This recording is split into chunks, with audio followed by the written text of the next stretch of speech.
দক্ষিণ কলকাতায় বিজেপির গোষ্ঠী কোন্দল। দক্ষিণ কলকাতার বিজেপি সভাপতিকে মারধরের অভিযোগ। অনুপম ভট্টাচার্যের মুখে কালি দেওয়া হয়েছে বলে অভিযোগ করা হচ্ছে এবং মারধরের অভিযোগ বিজেপিরই একাংশের বিরুদ্ধে।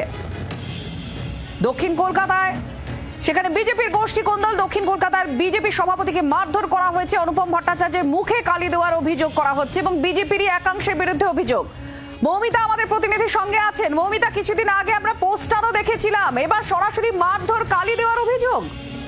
একেবারেই তাই। দেখো, দক্ষিণ কলকাতার বিজেপির এই সভাপতির নাম ঘোষণার পর থেকেই দেখা যায় যে জেলা সাংগঠনিক যে কার্যালয় সেখানে অনুপম ভট্টাচার্য এবং সঞ্জয় সিংহের নামে পোস্টার পড়ে।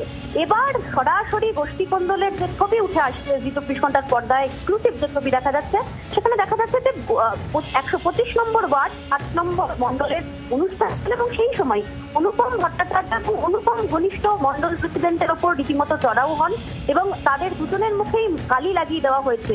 যারা এই কাণ্ড ঘটালেন তারাও বিজেপির সক্রিয় সদস্য এবং তাদের অভিযোগ যে অনুপম ভট্টাচার্য এবং এই মন্ডল প্রেসিডেন্ট ইচ্ছাকৃতভাবে সক্রিয় সদস্যতা অভিযানের মারফত এদের সদস্যতা করাননি এবং একাধিক ক্ষোভ রয়েছে তাদের এবং সেই ক্ষোভেই তারা এই কাণ্ড ঘটিয়েছেন।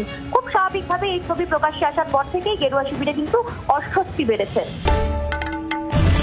বাংলার আওয়াজ, বাঙালির আবেগ, জি 24 ঘন্টা।